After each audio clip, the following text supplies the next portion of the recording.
tayo. 15 minutes yung lakad natin palabas. Ba't dito hindi naman yung nilinisan? Wala namang sasakyan. So dito tayo sa tabi ng kalsada. Maglalakad. Ang hangin. Pero okay lang. Hindi naman siya maano sa loob. Di ba nga sabi ko sa inyo, hindi pag umangin naman siya ganun ka sakit sa balat na pumapasok talaga sa loob. Ayan. Lakad tayo. Ayan, dapat dito wala to eh. Dito dapat ang daan. Ayan, dito nag-start ulit. Okay. Mamaya na lang ko lang mag-update pag nandun ako sa bus stop. Malayo po yung lalakanin ko, guys. Guys, nandito na tayo. Tinas ko na to kasi nag-i-snow na naman kung nakikita nyo. Tingnan nyo yung mata ko. Nagluluha siya. Ewan ko kung ano. Malamig. Malamig na. Guys, sakay na tayo. Ang pula ng pisngi ko eh. Malamig kasi. Sinubong pati ako. So, mga dalawang sakay lang. Dalawang sakay lang. Pagkos makabaho ko.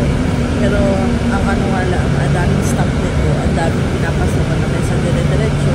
Pumapasok pa sila sa looban, tapos lalabas. Tapos, hindi mo dire-diretso ulit. Kaya, tatagalin niya ito.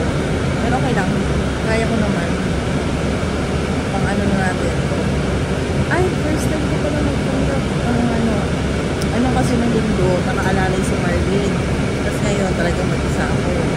Kasi wala yung mga kasama ko sa carpool kahapon. Ayan guys, medyo humina na yung paghangin. Paglalakad na, kabababa ko lang sa bus, maglalakad ako dun sa may kabilang kanto. Tapos dun yung bus na sasakyan ko diretso ako sa trabaho ko. Ayan. Okay. So isang bus na lang. Nasa work na tayo.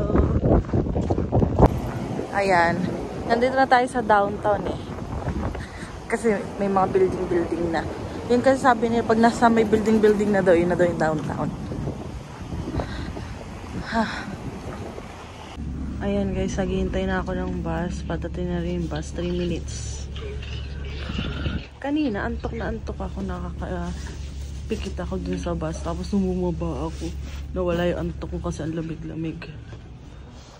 Guys, hindi na mahangin. Thank you, Lord. Yeah, goods naman tayo. Lalakad ako papunta sa work ko. So, mamaya na lang ulit ako mag-update pag ano na. Siguro pag break or pag out na.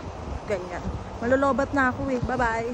Guys, tapos na yung training ko. Tapos, natapos ko na yung videos.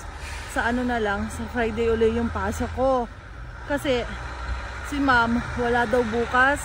Gusto niya pag na daw ako yung pinaka-actual na yung training ko. Umuusok. Eh, nandito siya sa Friday daw uli kasi yung balik niya sa duty.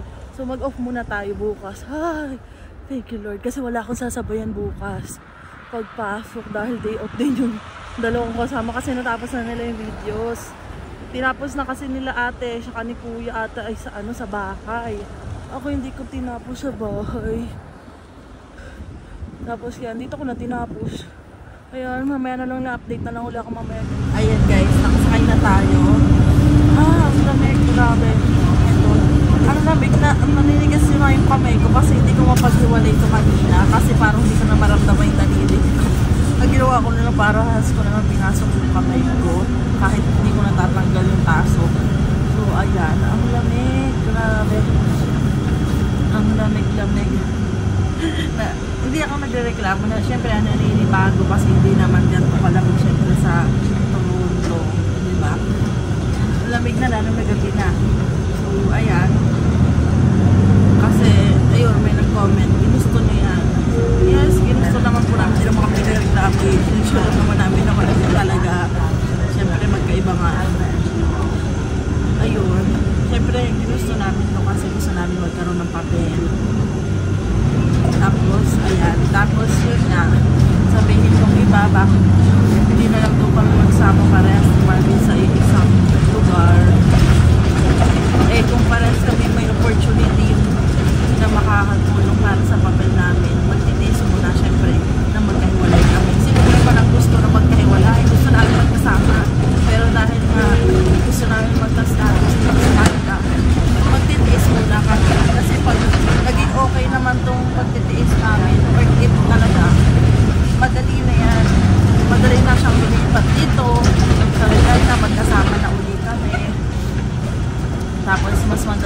kaming makakatipid lalo ngayon, dalawa yung kabayaran, pero tiis lang, basta mahalaga meron pa rin kaming perang nakatabi para sa pag may nangyaring emergency, meron kaming makukuha.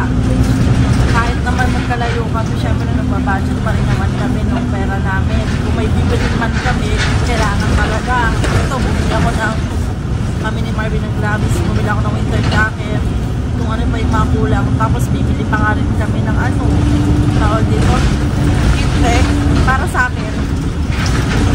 Kasi mas matagal akong nasa labas nag-hintay kasi ako ng bus, eh malamig talaga. Kaya sabi ko, Marvin, bibili ako ng extra kasi isa lang itong heat ko. Okay na naman ako sa legging. Guys, kabababa ko lang. Tapos hindi ko alam kung saan ako. I-google ko muna. Kasi first time kong bumaba dito dahil wala yung isang bus. Kasi kung yung isang bus, mga ilang minutes yung lakad daw. 10 minutes. Tapos dito 13 minutes. So, walang katao-tao. Guys, dito ako pinapadaan. Oh my God. So, dadiretsuhin ko to.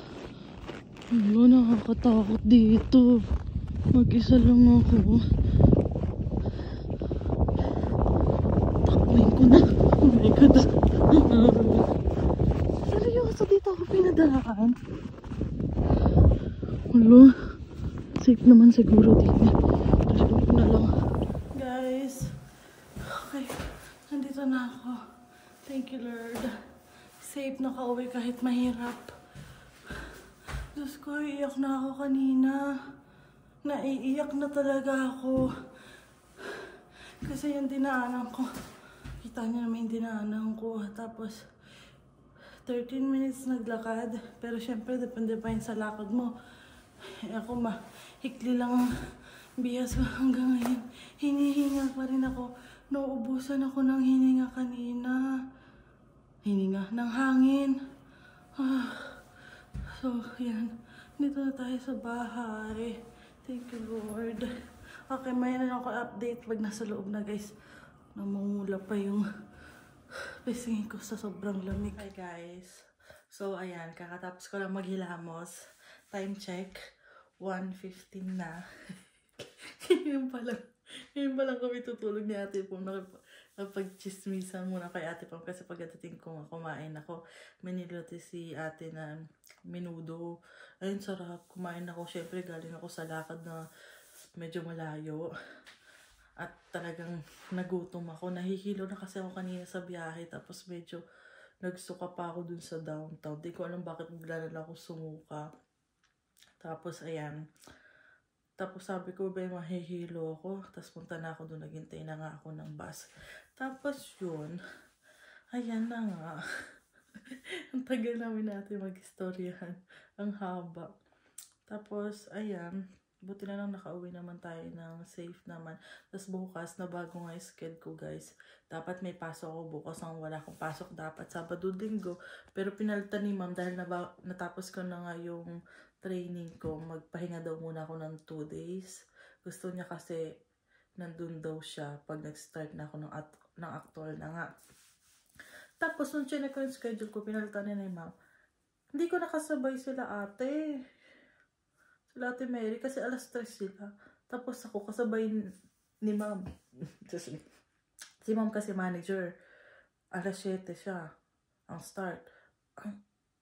Alas 7 din ako sa Sabado. Sabi ko, aga. Buti na lang na dito si Marvin, guys. Kasi pag ganong oras, walang bus. Ang bus pa ang start. Ewan ko lang kapag Sabado, Linggo pa. Lalo na pag weekend, for sure, mahirap ang bus dito sa amin. Kasi dito, pag weekend. So, weekdays naman, ang start ng bus, alas 6 pa. Kaya sabi ko, makakakaproblema ako nun pagdating sa bus. So, tingnan na lang natin kung anong mangyayari, guys. Tingnan ko yung schedule ko next week. Pwede namang ako kay ma'am. Kung baka maghanap ako ng carpool nga na kasabay din namin. Basta, bahala na. So, magpapaalam na ako. Hanggang dito na lang, guys. Kasi antok na ako.